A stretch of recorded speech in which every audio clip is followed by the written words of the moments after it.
So Latto got the internet in full-on FBI mode again, and this time, it ain't about a new single or a red carpet sleigh. Nope, it's all about one thing, baby rumors. And let me tell you, Big Mama is angry.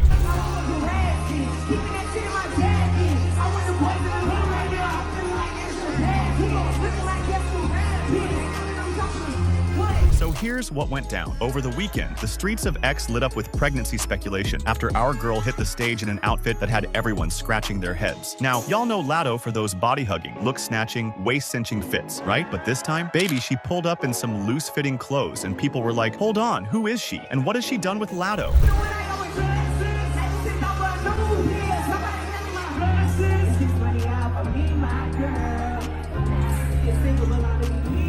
Now, you already know the internet doesn't sleep. One wardrobe change and boom, pregnancy rumors exploded. People started zooming in on her body, analyzing her angles like they were running ultrasound machines through Instagram stories. But wait, this is where things get even messier. If she is pregnant, fans are already pointing fingers at one person, 21 Savage. And girl, the evidence isn't just circumstantial, it's practically a dissertation. Let's go down the tattoo trail, shall we? So Latto got that Shea inked right behind her ear, might I add. Now, if that name sounds familiar, it should, because that just happens to be 21 Savage's government name. Meanwhile, 21's been walking around with Alyssa tatted in the exact same spot. Alyssa, as in Latto's real name. Now tell me again how they're just friends? Because what friend lets you stamp your birth name behind their ear like a matching promise ring? But it doesn't stop there. Oh no. Let's talk lyrics, baby. Fans have been dissecting Latto's verses like it's AP English. In her track Settle Down, she's rapping about laying up with a savage, and we're just supposed to act like she means emotionally wild behavior? Okay, girl. And in Good to You, she drops a line about being a dime and someone 12 trying to cuff her. Last we checked, 21 Savage built his entire brand around the number 12, so the math is mathing. Even in interviews, when asked about the lyrics, she keeps it coy, like just listen to the music. Okay, sis, we're listening and decoding. And then, y'all, just when you thought it couldn't get more chaotic, Latto's obsession with The Sims enters the chat. Yes, you heard that right. She posted screenshots of her Sim couple, and lo and behold, Mama Sim was pregnant. And Daddy Sim, he was giving full 21 Savage energy. Dreads, tats, the whole aesthetic. One of the captions even said, update, she pregnant. Like, is this a subtle promo or a soft launch of a baby bump? But hold up, because while the fans were spiraling, Latto said, let me step in real quick. She hit X with some lyrics from one of her deeper cuts, Procedure, where she basically says she's too much of a boss to be giving her womb to just any man. Yes, Latto rapped,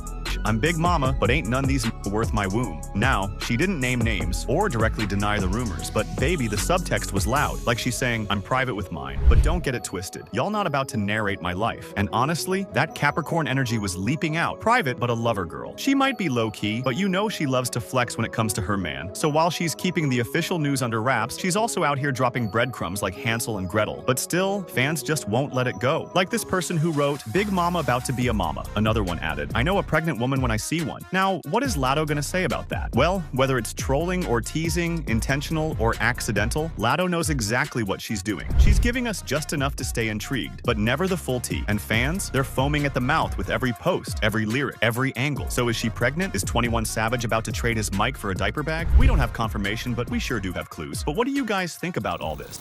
It's not looking good for Big U. Over 20,000 phone calls and secret recordings just dropped straight into the Fed's lap, and Big U's name is all over it. Prosecutors accuse Henley of running a criminal enterprise involving murder, human trafficking, robbery, and extortion. They also say Henley, known as Big U, has ties to the notorious Rollin' 60s neighborhood Crips street gang. So this is gonna probably be my last video. I'm gonna go turn myself in to see what's going on. They talking about I'm a fugitive, so they just raided all my houses. From Crip kingpin to community activist, this man had us all fooled, and now audio evidence might just be the final nail in the coffin. This is deeper than street beef, so let's get into it. Prosecutors say they've got a mountain of audio and video collected over years. We're talking secret recordings, wiretaps, and intercepted phone calls, 20,000 of them to be exact. And this ain't no petty charge either. This is federal level. Conspiracy, extortion, robbery, even redrum. But here's the wild part. They're calling this thing the Big U Enterprise, as in, they say he's been the boss of it all since 2010. Big U is being accused of running the streets of LA like a shadow government. According to the feds, this enterprise used fear, violence, and straight-up unaliving to maintain control, from extorting rappers and venues to embezzling COVID relief funds and allegedly even being tied to human trafficking. And yes, murder is on that list too. Specifically, the 2021 unaliving of an aspiring artist, Rayshawn Williams, allegedly ordered to send a message in retaliation for a diss track made against him. Big U's son's best friend played on the football team who was living with Big U was killed. And they were saying that Big U didn't show up to the funeral, never contacted the mother for any type of support, anything. Now here's where it gets spicy. Big U was recorded saying the following: "I'm retired, ninja, activist. I'll pull up on your block right now, ninja, and show up and show out, ninja. That's what happened to the last ninja that thought I was retired." Yeah, that don't sound like no peace rally. This is the same man who's been all over panels, interviews, mentoring rappers, and calling himself a voice for the community. But now, prosecutors say it was all a front. They claim he was running hits, pushing fear, and profiting off chaos while we thought he was changing lives. The indictment also says Big U misused federal funds, including money from COVID relief programs. We're talking PPP loans, donations from public and celebrity figures, all allegedly rerouted into this criminal operation. So while the world was locked down, Big U was allegedly stacking funds and hiding bodies. Now here's where the conspiracy gets loud. Loose Cannon, former Rollin' 60s member, already told y'all Big U was dirty, and he specifically linked him to Nipsey Hussle's death. What in the dark must come to the light, sweetheart. It don't matter what you did. It could be 20 years from now. Bill Cosby went to jail. Not only was Big U beefing with Nip in Nip's final years, but Loose Cannon said the Crips had internal problems with how Nipsey was moving, especially as he got more powerful. And Big U, he was right in the middle of that storm. People is assuming that I'm saying Big U has something to do with Nipsey getting killed. That's not what it is. Yeah, I feel like you tried to like backpedal a little bit on No, it's this. not back. Or did we read into it too much when we were having the original conversation? Yeah. Oh, and it doesn't stop there. Big U was also one of the last people seen with Drakeo the Ruler before his fatal stabbing at that concert in LA. There's actual footage of them in the same space, and people in the streets have been side-eyeing that moment for a minute.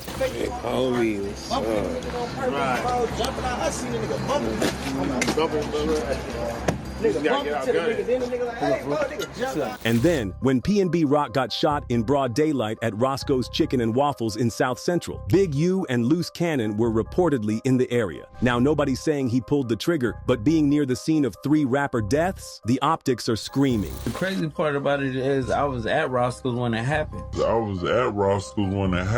But he stood on his business, but then it ultimately cost him his life. Before turning himself in, Big U tried to play the sympathy card. He said, I ain't done nothing but a help to our community. But I guess it is what it is. This the price of being black and trying to help somebody, trying to help your community. He basically claims this is all jealousy, racism, and conspiracy. But the feds say the recordings don't lie, and they've got 20,000 reasons why his story ain't adding up. And trust me, this case, it's about to explode in court. So don't miss the next drop. Smash that like button and hit subscribe so you stay tapped in. I'll catch y'all on the next one.